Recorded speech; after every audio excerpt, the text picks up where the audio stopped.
کہتے ہیں القاعدۃ الرابعہ ان مشرکی زماننا اغلظ شرکا من الاولین، ہمارے زمانے کے جو مشرکین ہیں ان کا شرک زیادہ سخت ہے پہلے کے زمانے کے مشرکین سے.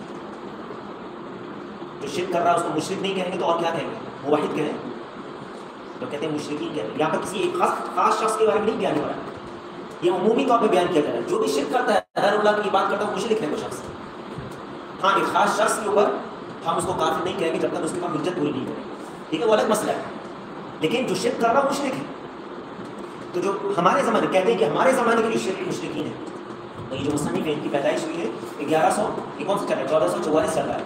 ان کی پیدائش ہوئی 1115 میں اور ان کی وفات ہوئی 1205 میں، 6 میں 1206 میں. اور یہ 200 سال سے زیادہ ہو چکا ہے ان کی وفات کو. آج دیکھیں یہی چیز ہم لوگوں کے بیچ میں نظر آتی ہے. کہتے ہیں کہ ہمارے زمانے کے جو مشرکین ہیں زیادہ سخت ہیں پہلے کے مشرکین سے. لیکن وجہ بتاتے ہیں کیوں. لأن الأولین یشرکون فی الرخاء، کہ پہلے کے جو مشرکین تھے وہ آسانی کی حالت میں، جب خوشی کی حالت ہوتی تھی، آسانی کی حالت ہوتی تھی تو شرک کرتے تھے اللہ کے ساتھ. ویخلصون فی الشدہ، لیکن جب مشکلات میں پڑتے تھے تو ان بتوں کو چھوڑ دیتے تھے اور صرف اللہ کو پکارتے تھے، صرف اللہ کی عبادت کرتے تھے.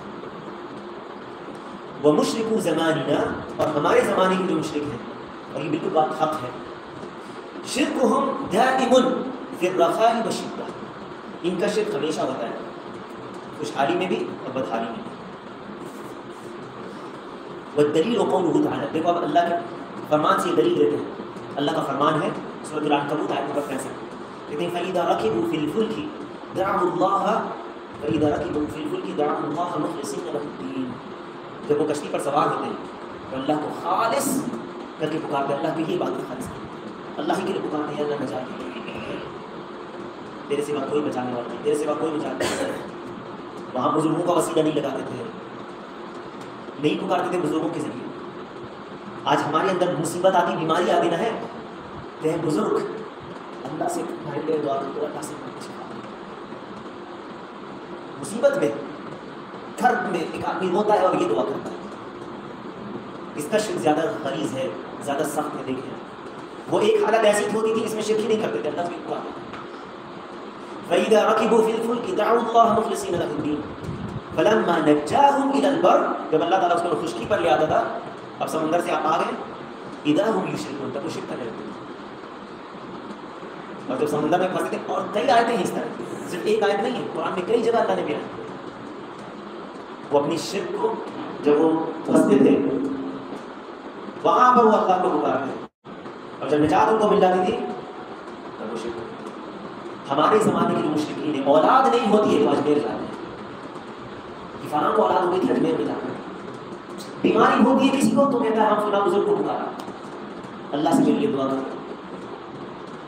مصیبت ہے تو مصیبت میں پاکستانی منصورہ اٹھا کے دیکھیں، مشہور کتاب ہے پاکستانی منصورہ، اس میں شرکیہ اشعار لکھا ہوا ہے. شیخ عبد القادر جیلانی البتہ تو پتہ نہیں فارسی میں بھی اشعار.